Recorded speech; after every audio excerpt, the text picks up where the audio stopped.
Bienvenidos a esta exploración profunda. Hoy nos metemos de lleno en la vida y carrera de una figura, bueno, tan icónica como compleja. Bobby Fischer, el campeón mundial de ajedrez estadounidense. Una figura que, sí, desbordó el tablero totalmente. Se convirtió en un fenómeno cultural, ¿verdad? Sobre todo con la Guerra Fría de fondo. Tenemos aquí bastante material interesante, investigaciones detalladas, extractos de biografías importantes como la de Frank Brady, artículos. La idea es, pues, sacar lo esencial de este genio, entender cómo pasó de niño prodigio a, bueno, a esa figura tan enigmática y controvertida, extraer las claves. Exacto. El objetivo es mirar un poco más allá del mito, ¿no? Usar toda esta información para pintar un retrato, digamos, con sus matices. Su impacto en el ajedrez, por supuesto, pero también la persona que había detrás, con sus luces y sus sombras, que las tuvo y muy marcadas. Pues vamos a ello. Para entender a Fischer parece que hay que empezar por el principio, por sus orígenes. Nació como Robert James Fischer en Chicago, allá por 1943. Y ya el entorno familiar era particular. Padres separados. Su madre, Regina Wender, de origen suizo judeo-polaco. Sí, y su padre legal, Hans Gerhard Fischer, alemán, pero nunca convivió con él. De hecho, las investigaciones que manejamos sugieren que igual su padre biológico fue otro, un científico húngaro, Paul Félix Nemenyi. Fíjate. Y a esa estructura familiar un poco atípica se suma la movilidad constante. Las fuentes hablan de mudanzas continuas. Chicago, Washington, Oregón, California, hasta Brooklyn. Con su madre intentando sacarlos adelante con trabajos diversos. Pinta una infancia, de bastante inestabilidad. Claro. Y eso es algo que los biógrafos suelen destacar mucho. Ese contraste entre el caos de fuera y... Y la lógica del tablero, ¿no? Es llamativo. Precisamente. Hay análisis que sugieren justo eso, que esa búsqueda casi obsesiva de orden, de control en el ajedrez, pudo ser una respuesta a esa falta de estabilidad. Tiene sentido, sí. El ajedrez es como un mundo con reglas claras donde el esfuerzo individual sí tenía recompensa directa. Ajá. Un mundo predecible, en cierto modo. Y lo descubrió pronto, a los 6 años, un juego de ajedrez regalado por su hermana Joan. Y, bueno, fue un flechazo. Total. Aprendió solo, con las reglas, devoraba libros de la biblioteca de Brooklyn. Y tuvo mentores, claro. Carmine Nigro, del Club de Brooklyn, y sobre todo Jack Collins, del Hawthorne Chess Club. Collins parece que fue clave. No solo le enseñó técnica, sino que, según cuentan, le metió el gusanillo de la historia del ajedrez. Le animaba a estudiar partidas antiguas, a revivir aperturas olvidadas. Como esa que citan de la defensa de los dos caballos, la variante 9 NH3, ¿no? Que Fischer recuperó. Esa misma, que estaba casi olvidada. Eso ya te dice mucho de su enfoque, ¿eh? Muy serio, casi académico, desde muy jovencito. Y con una dedicación brutal. Collins decía que estudiaba entre 5 y 10 horas al día. Horas. Una barbaridad para un crío. Acumuló cientos de libros de ajedrez antes de cumplir 16. Claro, eso pasó factura en el colegio. Tuvo problemas para adaptarse y, bueno, a los 14 lo dejó. Se dedicó solo al ajedrez. Esa intensidad es fundamental para entender cómo subió tan rápido. No era solo el talento, que lo tenía a espuertas, sino esa capacidad de trabajo y esa preparación tan profunda. Y los resultados llegaron enseguida. 1956, con 13 años. Campeón junior de EU, gané el abierto de EU, maestro nacional más joven. Y ese mismo año, la partida, la que llaman partida del siglo. Así. Sí. Contra Donald Byrne. ¡Qué manera de presentarse! Ese sacrificio de dama, la combinación brillante, dejó a todos con la boca abierta. Una demostración de genio puro. ¿Y no paró? Campeón absoluto de Estados Unidos con 14 años, temporada 57-58. Maestro internacional. Y lo de los campeonatos nacionales es tremendo. Ganó 8 seguidos. 8. Y el de 1963-64. Con 11 victorias en 11 partidas. Marcador perfecto. Increíble. A ese nivel es casi impensable. Pero esos no eran solo récords personales, ¿eh? No, claro. Era un desafío directo. A la hegemonía soviética. Totalmente. Fischer se estaba convirtiendo en la gran esperanza de Occidente en el tablero. Y con 15 años, en el 58, gran maestro. el más joven hasta entonces. Lo consiguió en el Interzonal de Portoros, que era el torneo clave para clasificar al ciclo mundial. Jugó los candidatos del 59 y del 62. Y en ese del 62, en Curazao, ya empezó a mostrar su carácter. Ahí fue cuando denunció los pactos de tablas, ¿no? Exacto. Acusó a los soviéticos de hacer tablas entre ellos para perjudicarle. No sé si tendría razón en todo, pero Pero ya marcaba su estilo. sí, su inflexibilidad y su desconfianza hacia el sistema, hacia la FIDE, la Federación Internacional, y el bloque soviético. Ya se veía venir lo que pasaría después. Y de hecho esos conflictos le llevaron a retirarse un tiempo. Pero volvió en 1970 con una idea fija: ser campeón del mundo. Y lo que hizo entonces, fue una de las demostraciones de dominio más bestiales de la historia del deporte. Sí, sí. Es que es difícil de comparar. Ganó el Interzonal de Palma de Mallorca del 70, sacando 3,5 puntos al segundo. Una burrada. Pero lo de los matches de candidatos del 71, eso fue... De otro planeta, totalmente. Se cargó a Mark Taimanov, un gran maestro soviético fuerte. 6-0. 6-0, algo histórico. Luego, contra Vint Larsen, danés, otro de la élite. Otro 6-0. Otro. Es que no daba crédito la gente. Y en la final, contra Tigran Petrosyan, ex campeón mundial, famoso por ser una roca defendiendo, le ganó 6,5 a 2,5. Esos marcadores, sobre todo los 6-0, eran inéditos a ese nivel. No solo ganaba, aplastaba. Creó una aura de ser imparable. Casi mítica. Y claro, la expectación para la final contra Spassky, el campeón soviético, se puso por las nubes, a nivel mundial. Era el duelo perfecto para la Guerra Fría. David contra Goliat, pero un David que venía de arrasar. Las fuentes hablan de 20 victorias seguidas contra la élite mundial en ese periodo. Impresionante. Y así llegamos a Reykjavik, Islandia. Verano del 72. El match del siglo. Spassky contra Fischer. Campeonato del mundo. Con todo el peso de la Guerra Fría encima. Estados Unidos contra la Unión Soviética. Ahí, en 64 casillas. La presión, inimaginable. Y Fischer, fiel a su estilo, ¿no? Añadiendo tensión desde el principio. Sí, sí. Con sus exigencias. Que si más dinero en premios, que al final se consiguió en parte por una donación privada, ¿eh? Que si la iluminación, el silencio y sobre todo su guerra contra las cámaras de televisión. Decía que le molestaban. Hasta el punto de no ir a la inauguración. Y peor aún, perdió la segunda partida por no presentarse. Por las cámaras. Empezó perdiendo 0-2. Parecía que se iba todo al garete. Pero ahí demostró una fuerza mental increíble. Volvió para la tercera partida, metió una novedad teórica en la defensa Benoni, ganó muy bien. Recuperó la confianza. Y luego ganó la quinta con negras y la sexta, la sexta partida fue un golpe maestro, psicológico y ajedrecístico. ¿Por qué? ¿Qué pasó? Pues que sorprendió a todo el mundo. Abrió con 1 de 4, con el peón de dama. Anda, si él era el hombre de 1E4, su lema era Best by Test. Exacto. Fue como, no sé, como si tu jugador de fútbol favorito de repente chutara las faltas con la otra pierna. Spassky no se lo esperaba para nada en esa línea concreta, y Fischer jugó una partida impecable. Esa victoria fue clave. Claro, le demostró que podía ganarle en cualquier terreno, incluso fuera de lo suyo. Al final ganó el match, 12,5 a 8,5. Y rompió 24 años de dominio soviético, primer y único campeón mundial estadounidense, un héroe nacional al instante. Un hito. Fue un evento mundial, de verdad. Trascendió el ajedrez. Y ojo que sus exigencias, aunque parecieran caprichos, sí que tuvieron un efecto. Ayudaron a profesionalizar más el ajedrez, a mejorar los premios, las condiciones. Algo bueno sacó de ahí. Sí. Y su capacidad para remontar ese 0-2 y adaptarse bajo esa presión, brutal. Pero aquí la historia pegó un giro, desconcertante. Llega 1975. Toca defender el título. El retador, Anatoly Karpov, soviético.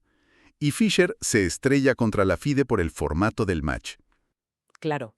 El sistema clásico era a 24 partidas. Si había empate 12-12, el campeón retenía el título. Fischer decía que eso favorecía al campeón jugar a empatar. Y propuso un cambio total. Sí, jugar hasta que uno llegara a 10 victorias, sin límite de partidas y las tablas no contaban. Hasta ahí, bueno, Pero añadió una cláusula. ahí está la clave.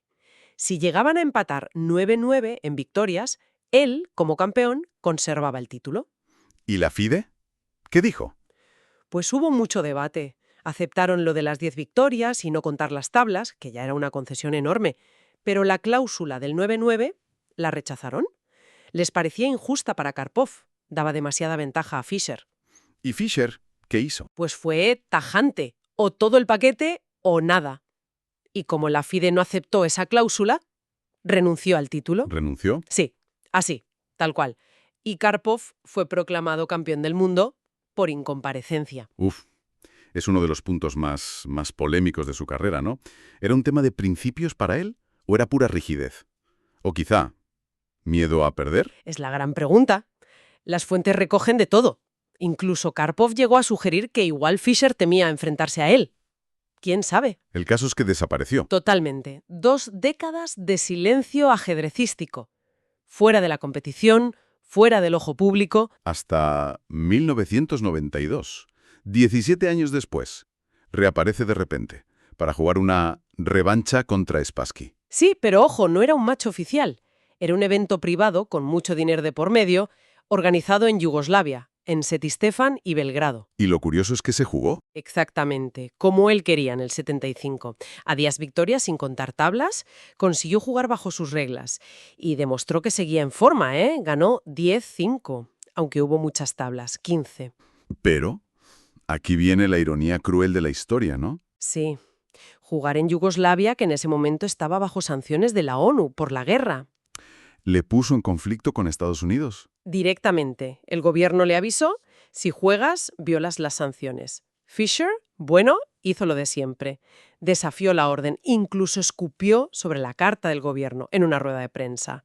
Y jugó. Madre mía. La consecuencia, orden de arresto federal en EU. Ganó el match que quería, como quería, pero se convirtió en un fugitivo de su propio país. Y ya no pudo volver. Nunca más. Vivió como un exiliado el resto de su vida.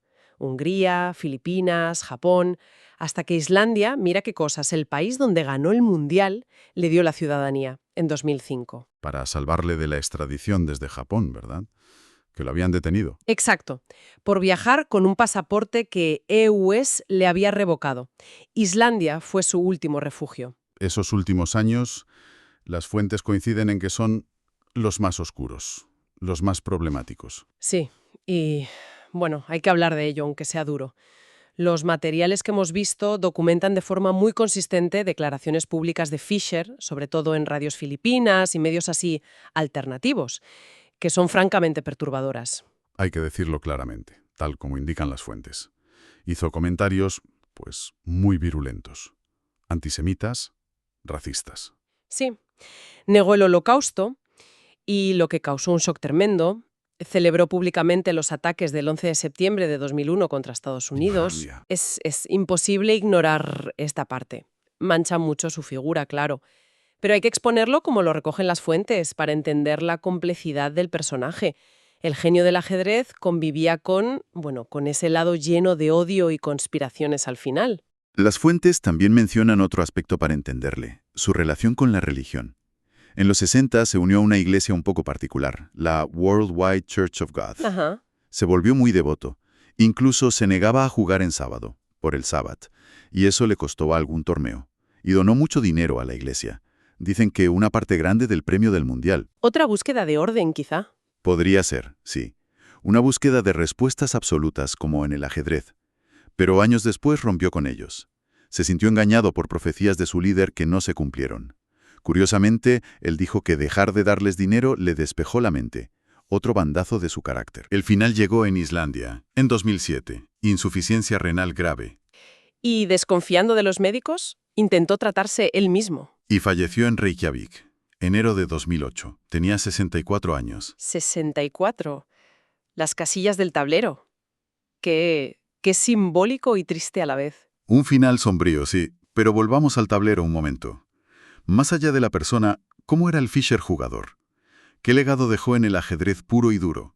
Dicen que era hiperagresivo. Totalmente. Su voluntad de ganar era legendaria. Odiado las tablas rápidas, buscaba la lucha siempre, incluso con negras. Su frase esa de «me gusta el momento en que aplasto el ego de un hombre», lo dice todo. Uf, competitivo al extremo. Casi bélico, sí. Se basaba en un cálculo increíblemente profundo y preciso. Él mismo decía que lo suyo era lógica y matemáticas, más que pura intuición. ¿Y su amor por 1E4? No. Casi una religión. Best by test, decía. Buscaba posiciones abiertas, tácticas. Sí, aunque como vimos en Reykjavik, si hacía falta, ¡pum!, te soltaba un 1 de 4 y te dejaba cao. Era pragmático también. Brillante tácticamente, pero muy profundo en estrategia. Y dejó una marca enorme en la teoría de aperturas. Las fuentes destacan varias cosas. Muchísimas. Revitalizó la variante del cambio de la española, con 5 OO. Le dio una nueva vida. Popularizó el ataque Fischer-Sotzin contra la siciliana. Muy agresivo, ¿verdad? Mucho. Y quizá lo más famoso, su trabajo en la siciliana Najdorf.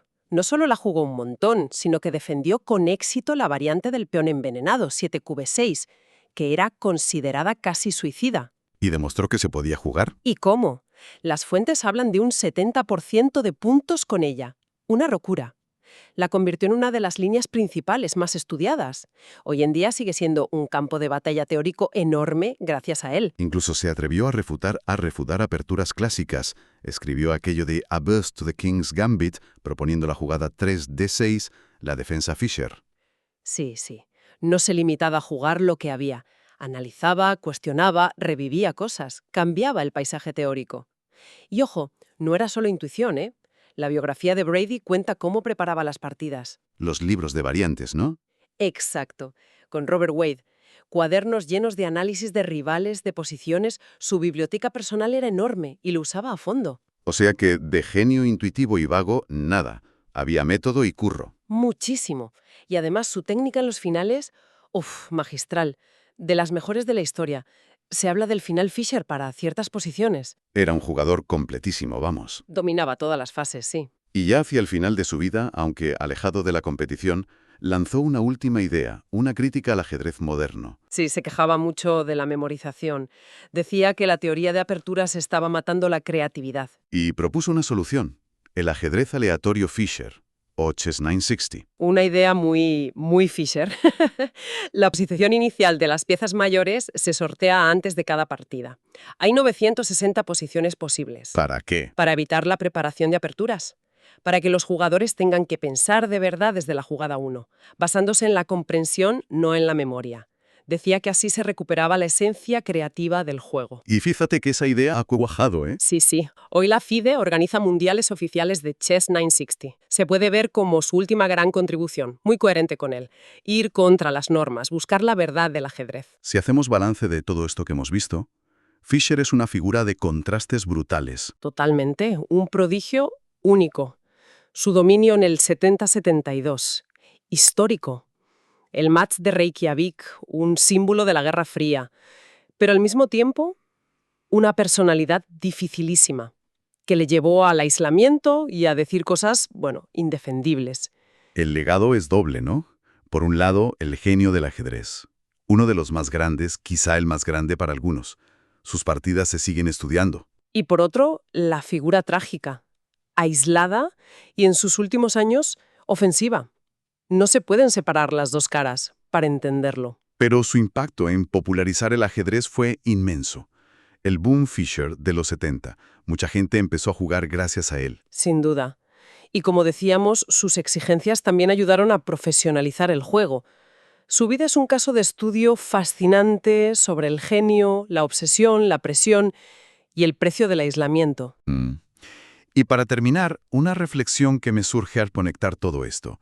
¿Podría ser que esa necesidad casi enfermiza de control que tenía sobre el tablero, las reglas, odiar las tablas, el Chess 960 para eliminar la preparación, fuera un reflejo, una forma de compensar la falta de control y el caos que vivió en su infancia y en sus peleas con la FIDE, con los gobiernos? Es una idea interesante, ¿verdad? Cómo las vivencias más profundas pueden acabar moldeando hasta la forma de jugar a algo tan lógico como el ajedrez. Nos deja pensando, desde luego. Una pregunta que queda ahí. Para quien quiera profundizar más, las fuentes que hemos usado recomiendan mucho el libro del propio Fisher, Mis 60 partidas memorables, la biografía de Brady, Endgame, el libro Bobby Fischer Goes to War sobre Reykjavik, y documentales como Bobby Fischer Against the World. Material hay y mucho para seguir explorando a esta figura, inolvidable y llena de contradicciones.